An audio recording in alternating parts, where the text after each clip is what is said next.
이 시간은 창세기를 살펴보도록 하겠습니다. 성경의 첫 책이 창세기입니다. 창세기는 모든 성경의 기초와 시작이 수록되어 있습니다. 그래서 창세기를 가리켜 성경의 못자리라고 말합니다. 다시 말해 우주와 인류의 기원과 원죄와 원복음 등 구속사의 시작이 들어있습니다. 그러므로 창세기를 모르거나 창세기를 바르게 접근하지 못한다면 나머지 성경 전체의 연관성과 점진성에 대한 맥을 잡을 수 없게 되는 것입니다. 그러므로 무엇보다도 먼저 창세기를 깊이 이해하는 것이 중요합니다. 일반적으로 창세기 하면 창조에 관한 많은 정보를 제공한 책이라고 생각하기 쉽습니다. 그러나 창세기가 50장인데 창조에 관한 기사는 단 2장뿐입니다. 그러므로 창세기는 창조에 대한 많은 정보를 제공해 주기 위한 목적이 아님을 알 수 있습니다. 그러면 창세기는 누가 기록했을까? 창세기는 모세가 기록하였고 창세기를 읽은 1차 독자들은 모세와 함께 출애굽한 이스라엘 백성들이었습니다.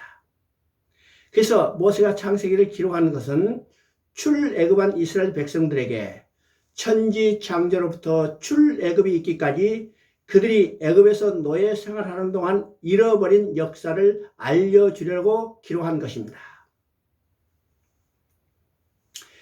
또 그들을 애굽에서 노예 상태에서 구출해내신 분이 천지 만물을 창조하신 하나님이시며 그 하나님께서 이스라엘 백성들의 조상 아브라함과 이삭과 야곱에게 언약한 것이 무엇이며 그들이 왜 어떻게 애굽에 내려가게 되었고 지금 출애굽한 그들에게 향하신 하나님의 뜻이 무엇인지를 첫 번째 독자인 이스라엘 백성들에게 알려주기 위해서 기록된 것이라고 말할 수 있습니다. 뿐만 아니라 성령께서는 그 후의 모든 세대, 오늘 우리들에게까지 하나님의 백성들에게 자신을 구원하시기 위해서 하나님이 어떻게 구원 계획을 세우셨으며 그것을 어떻게 성취해 오셨는가를 가르쳐 주려는 것입니다. 그러므로 성경 전체가 그렇지만 특히 창세기를 읽을 때 인물과 사건의 초점을 맞춰서는 안 되고 사건과 인물을 통해서 주권적으로 역사에 가시는 하나님의 마음이 무엇인가를 읽을 수 있어야 합니다. 성경은 하나님의 말씀을 기록한 책이며 인류를 구원하시기 위한 책이며 그러므로 하나님의 뜻과 목적을 깨닫는 것이 중요한 것입니다. 창세기는 창조의 역사와 구원의 과정에서 역사하시는 하나님의 주권을 볼 수 있습니다. 그렇다면 창세기를 통해서 알아야 하는 것은 하나님은 창세 때 무슨 일을 해 주셨는가 하는 것입니다. 이 기록이 바로 창세기 1장과 2장의 내용입니다. 창세기 1장 1절에 태초에 하나님이 천지를 창조하셨다고 선언합니다. 이는 하나님이 누구신가는 설명이 없고 하나님의 주권적 창조를 선언한 것입니다. 그래서 역사와 우주 만물의 주인이심을 선포하는 것입니다. 또 1장에서 반복되는 세 마디가 있는데 첫째는 하나님이 이르시되 다시 말해서 하나님이 말씀하셨다는 것입니다. 두 번째는 그대로 되니라는 말씀입니다. 세 번째는 보시기에 좋았다는 말씀입니다. 이 말씀들을 통해서 천지 만물의 창조는 하나님의 목적과 계획대로 이루어졌음을 말씀하시는 것입니다. 그리고 엿새 동안 창조하신 것은 인간이 살아갈 환경을 조성하신 것이며 창조의 가장 마지막에 사람을 지으셨다는데 사람을 자기 형상 모양대로 지었다는 것은 하나님께서 말이 통하는 교제의 대상으로 인간을 지으셨다는 것을 말합니다. 그리고 2장 1절에서 천지와 만물을 다 이루어지니라고 말씀하십니다. 이 말씀은 하나님께서 하나님 나라 건설을 완성하셨다는 것입니다. 그리고 2절 3절에서 일곱째 날을 복되게 하시고 하나님이 그 창조하시며 만드시던 모든 일을 마치시고 그날에 안식하셨다고 말합니다.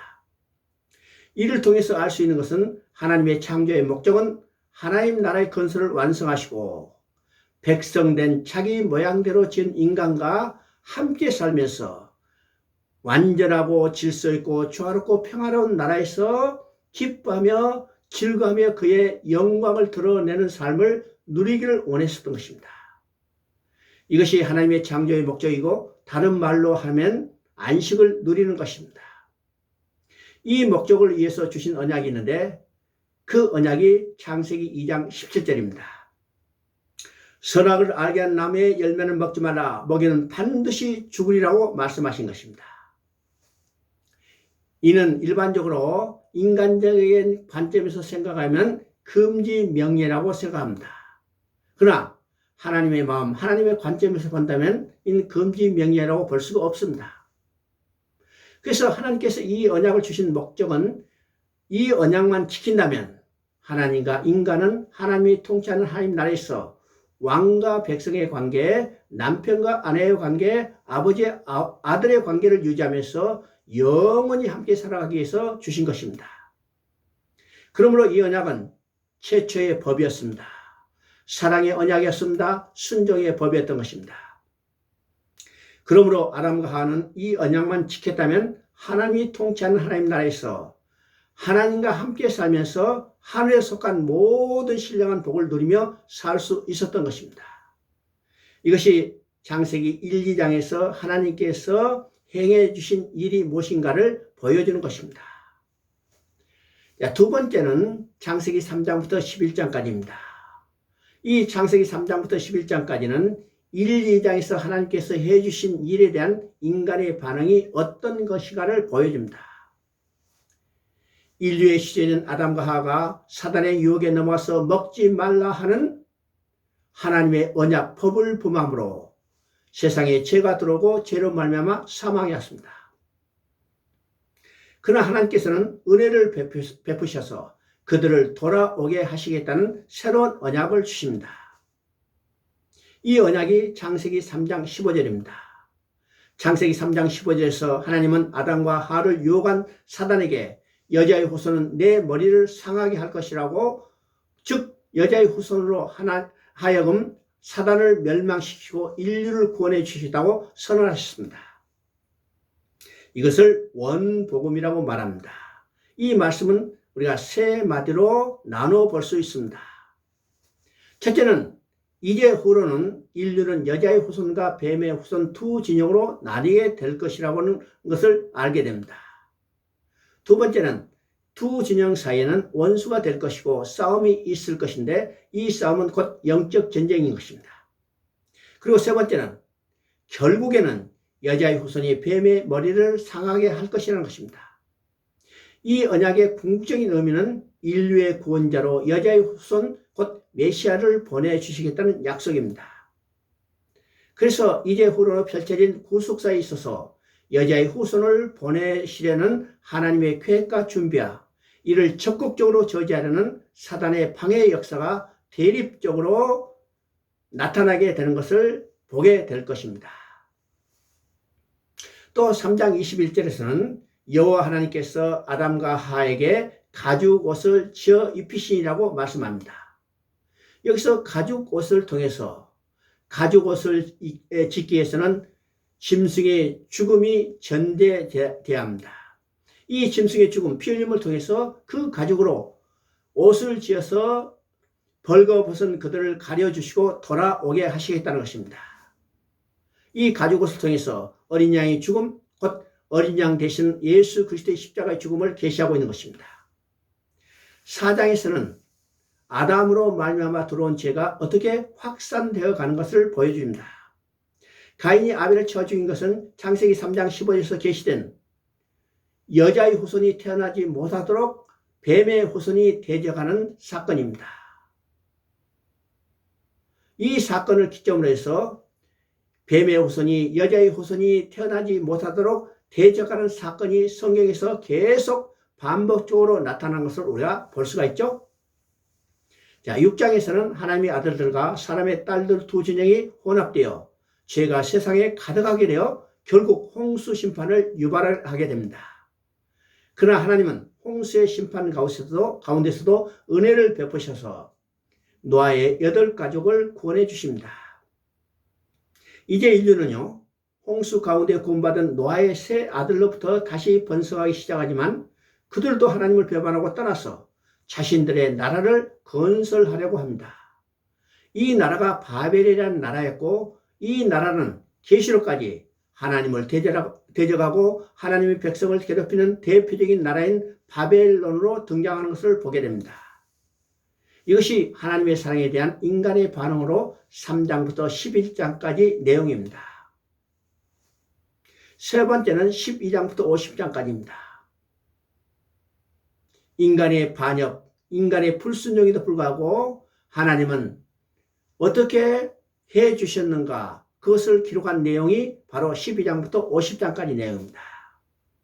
11장에서 하나님을 배반한 인간이 인간을 위하여서 온 바벨이라는 나라를 흩어버리셨어요. 그러신 후에 하나님은 자신의 계획대로 하나님 나라를 건설해 나가시려는 것입니다. 그래서 12장에서 아브라함을 부르시고 약속을 주심으로 원복음에 주셨던 여자의 후손에 대한 언약을 발전시켜 나가십니다. 12장에 주신 아브라함이 주신 이 약속의 내용을 우리가 살펴보면 세 가지로 말할 수 있습니다. 첫째, 약속의 내용은 자손입니다. 하나님은 셀 수 없이 많은 자손을 약속하시는데 이 자손은 궁극적으로 예수 그리스도를 지칭합니다. 두 번째 약속의 내용은 땅입니다. 땅은 육적으로 보이는 가나안 땅이지만 이 땅은 궁극적으로는 하나님을 떠난 인간들이 돌아갈 본향, 곧 천국입니다. 세 번째 약속의 내용은 복입니다. 이 복은 하늘에 속한 모든 신령한 복으로 하나님께 돌아가서 하나님과 함께 살면서 누리게 되는 복인 것입니다. 이 약속을 다시 정리해 보면 예수 그리스도를 통해서 천국에 돌아가서 하나님과 함께 살면서 누리게 될 하늘의 신령한 복입니다. 이 말을 다른 말로 하면 복음인 거예요. 그래서 갈라디아서 3장 6절에는 하나님께서 아브라함에게 복음을 전했다고 말씀합니다.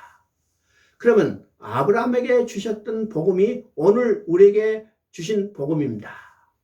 다른 말로 하면 아브라함에게 주셨던 약속이 오늘 나에게 주신 약속과 동일하다는 것입니다. 이 언약은 아브라함에게 주셨지만은 아브라함이 죽자 그 아들 이삭에게 계승되고 또 그 아들 야곱에게로 계승되어 나가는 것을 보게 됩니다. 그리고 32장에서는 야곱을 이스라엘로 바꿔주심으로 하나님은 이제 이스라엘 국가, 이스라엘 민족을 통해서 하나님의 구원계획을 이루어 가실 것을 계시하고 있습니다. 그래서 야곱이 이스라엘의 조상이 되게 하시고 야곱의 가족을 애굽으로 내려보내서 큰 민족으로 이루고 다시 돌아오게 하시겠다고 약속합니다. 이 약속은 이미 아브라함에게 주신 약속을 성취해 가는 과정에 불과한 겁니다. 한편으로 하나님 나라를 다스릴 왕을 준비해 나가는 것을 보게 되는데 창세기 17장 6절에서는 아브라함에게 왕들이 내게서부터 나오리라고 말씀하시고 또 35장 11절에서는 야곱에게 왕들이 내 허리에서 나오리라고 약속을 계승해 주십니다. 그리고 49장 10절에서는 야곱이 죽기 전에 그 아들들에게 유언할 때 유다에게 유다 지파 가운데 왕이 나올 것을 예언하고 이 유다 지파에서 나올 왕은 바로 1차적으로 다윗이지만은 다윗의 후손 가운데 여자의 후손으로 오신 예수 그리스도가 영원한 왕으로 오실 것을 계시하고 있는 것입니다. 이 내용이 12장부터 50장까지 말씀의 줄거리인 것입니다. 이것이 하나님을 배신하고 타락한 인간에게 주신 하나님의 은혜의 언약입니다. 그러므로 창세기는 성경 전체를 통해서 하나님께서 이루어 가실 구원 계획에 대한 큰 틀, 곧 대입니다. 이 일은 우리가 계시록에서 완성되는 것을 보게 될 것입니다.